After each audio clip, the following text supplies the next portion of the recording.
কাজে এ দেশে কোথায় সরকার, কার কাছে আমি বিচার চাই?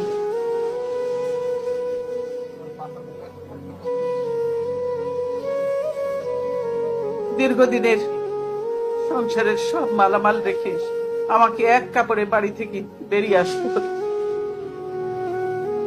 বের করে দেওয়া হলো। আজকে যে ভাবে আমাকে অপমান করা হয়েছে, ঘরের দরজা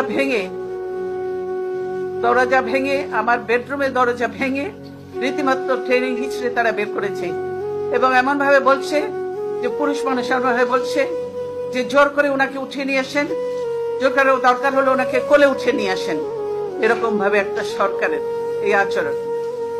ওনারা ধাক্কা দিয়ে আমাকে গাড়িতে উঠিয়েছেন।